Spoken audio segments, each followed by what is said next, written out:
Hello. Okay, next tutorial. This time I'm dressed up as, now let me get this title right, a glamorous, dead, drag-inspired Marie Antoinette. Yeah, basically my own high drag version of Marie Antoinette. A lot of you guys out there have wanted to see me do my own version of drag rather than recreating a drag look, so I thought blending in with Marie Antoinette might be a fun twist. And I've wanted to do a Marie Antoinette makeup for a long time, so I thought I might mash the two together and come up with a drag Antoinette. Yeah, it's definitely one of my more fun looks to do. I really love the costume especially, and the wig is just beautiful. So yeah, if you'd like to learn how to recreate this, stay tuned.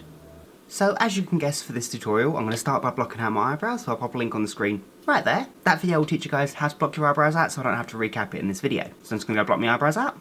Okie dokie then, because my foundation is going to be white, I'm going to set my eyebrows with a Ben Nye Super White setting powder. So I'm just going to take a powder puff and really press heavily over my eyebrows just to make everything set in place and make sure it's just not sticky, and it's easier to apply makeup over the top of it then. So what I'm going to do next is, because I'm going to be fairly making it up as I'm going along, I'm going to do one eye and then I'll copy that on the other side later on, but for now we're just going to focus on one area. So then I can take a MAC white face paint and I'm just going to cover that over my eye and my eyebrow. Doesn't really matter about blending it off because when I've done my eyes I'm going to end up doing the foundation, so don't worry about that. It's just going to be good to have a base. Actually, it's probably better to cover both eyes in the white, even though I'm going to be working on one eye at a time. I just think it's probably good to let the white set.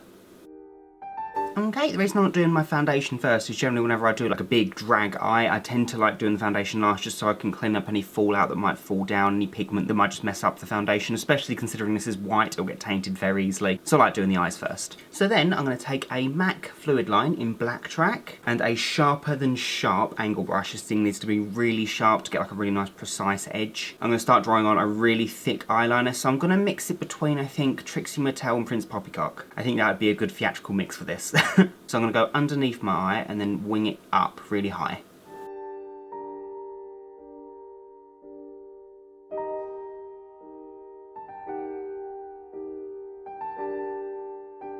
Okie dokie, so I'm probably going to make it actually bigger in the end. It's going to be very, very Trixie Mattel, but hopefully it'll all come together. So then I can just start working on a cut crease, but it's going to join onto the wing to make basically a new socket line. So I'm going to do it quite high up with the black. So I'm going to make it go around and then join into the wing. So if it makes the wing bigger, so be it.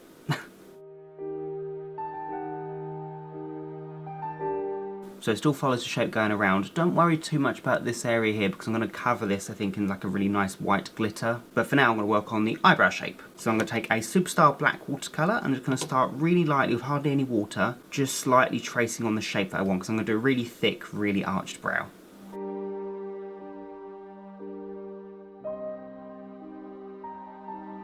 Super eyebrow. Yeah. Probably the highest eyebrow I've ever done. This is what happens when I make stuff up as I go along. I over-exaggerate. I suppose it's the best makeup to do that on, isn't it? Then, heading into a more Prince Poppycock makeup, I'm going to take a bright pink eyeshadow from Sugar Pill. This is the Sugar Pill Pro palette. I'm really sorry how messy it is. I use it so much. It's just, yeah. There's no getting around that. And I'm going to apply that along the top of my wing and feather it up. I'm also going to go down the bridge of my nose ever so slightly, just following this line here.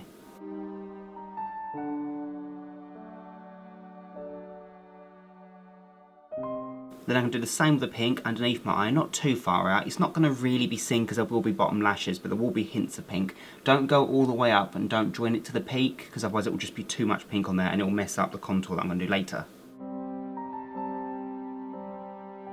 So then I can take the black fluid line again and go along the top and bottom waterlines of my eye. Now I'm not going to go in the corner where the black edges off because obviously I want that to keep white. So I'm just going to go maybe 3/4 of the way into my eye, except all the way on the top. Then something I've been dying to use in my tutorial since I bought them at M.A.C. I'm going to be using some Lit Cosmetics glitter and I'm going to be applying that on the inside of this area here on top of my eyelid. So the idea of it is you take the glitter and you take the glitter base. Isn't it pretty? You apply the glitter base on your eyelid and then dab the glitter over the top. Now I'm probably going to get a fair amount of fallout here, but that's fine. It should brush off nice and easy. Anything that's not attached to the glitter base should just come right off. And I'm also going to apply that on the inside of my eye as well.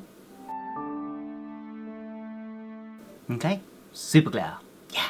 Then I can take my usual go-to eyelashes by Eldora. These are C188s, I believe. Very pretty lashes. And that's going to go on the top set of my lash. For the underside of my lash, I've got B178s. So not massive lashes. They're big enough to stand out, but they're not as huge as the top. And they're going to go along the inside of my bottom lash. Whenever I apply lashes, I always use black duo glue. I never use the lash adhesive that comes with it because I know this one works really well for me.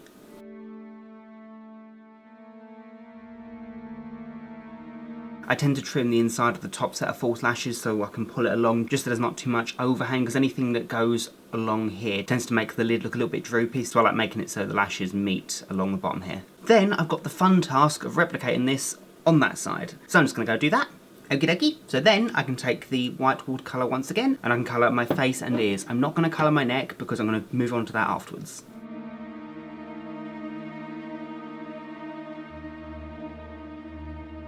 So then I can take the pink again and a relatively large fluffy brush, and I'm just going to apply that along my cheekbones. It doesn't matter too much how it's blended underneath, it's more as long as it's blended upwards and it tapers off, because I can cut that afterwards. Then I can just take my white M.A.C watercolour again and just cut a line underneath.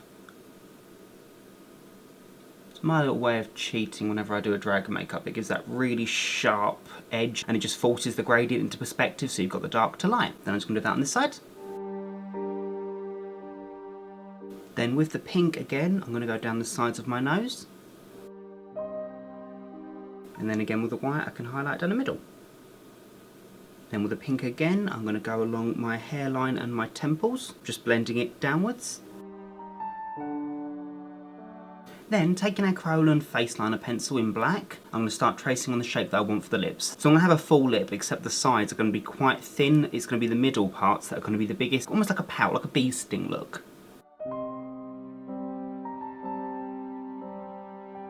So that's the rough shape, so full in the middle, point at the ends. For the lip shade, I'm going to use a Kat Von D lipstick in, I think that says Sexer. Awesome name for a lipstick. It's bright pink.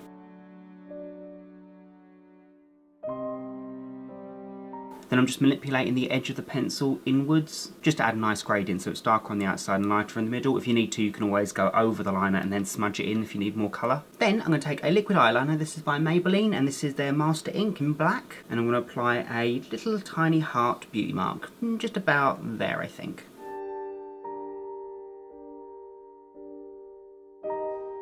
Then the next step is something that's done a lot when anyone does a Marie Antoinette inspired makeup. However, hopefully because my makeup is so different than a usual Marie Antoinette makeup, it'll be okay. Maybe. I don't know. But that is a slit neck. So for the neck, I'm going to be using this fantastic prosthetic made of gelatin by Titanic Prosthetics. I'll pop that link in the description bar below. It's just a fabulous cut, which I think will look really nicely on the neck. The brilliant thing about gelatin prosthetics is once you apply it, you can blend it out beautifully with witch hazel. So this is why I haven't painted my neck yet. I have used Titanic Effects prosthetics before in the past. I'll pop a link on the screen here to the tutorial that I did. It was the zombie witch with all the boils and the cuts on her face. That was so fun to do. So to apply the piece, I'm going to take some Prosade, which is a super awesome prosthetic adhesive. I'll apply that to the back of my prosthetic and then press that down. So I've only applied the Prosade to the middle of the prosthetic because the rest of it is going to be just edges that can blend off. Then I can take some witch hazel and quite a fluffy brush and I can dip that in the witch hazel and just lightly taper away all of the edges. So then, once that's drying, I can take some more of the white watercolour and I can colour my neck and chest. I'll leave this area till last. Then I can just dab over the entire prosthetic with the white. Then I'm just going to take a brown watercolour by a Superstar and I'm going to line the middle of my prosthetic but then extend that and go along my neck just so it goes all the way around. Then I can take a red Superstar watercolour and I'm just going to colour ever so slightly, maybe about a centimetre underneath it. A lot of that is going to get covered with fake blood, but I just want there to be a little bit of depth in the cut.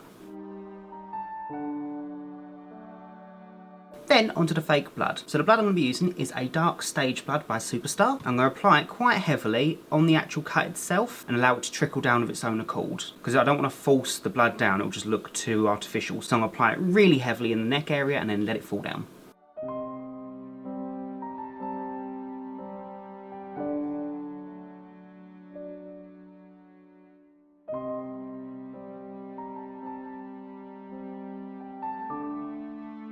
This is where you start noticing the fun bits, because this particular blood is my new favourite. It sets really nicely, but the best part of it is it's seeped into the prosthetic wound, so it's really making that dark brown pop that I put along the middle of it, just so it looks more three-dimensional. It's a fantastic prosthetic. So this particular blood doesn't need it, but if you were using a different blood that doesn't dry very nicely, you can use a hairspray over the top of it just to really set the blood. So then, all that's left for me to do really is pop in my contact lenses, my wig, my costume, and I think I'm done.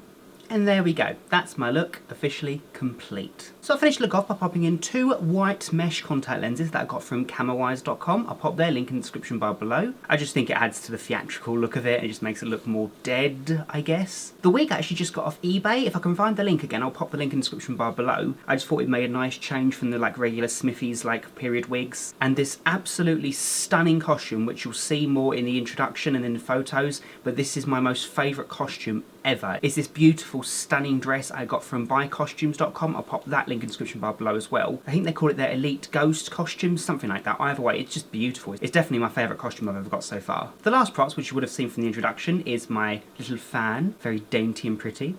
My white gloves, and of course my parasol, which I won't put up here because there's just no room, but you would have seen it from the introduction, so yeah, just what it adds to the look. Oh, and of course some pearls, because I couldn't do this look without any kind of pearl. So yeah, that's my makeup tutorial. I really hope you guys enjoyed it. If you like it, please make sure to, you know the usual, rate, comment, subscribe, and all that jazz, because it really helps me out. And yeah, so until next time, bye guys!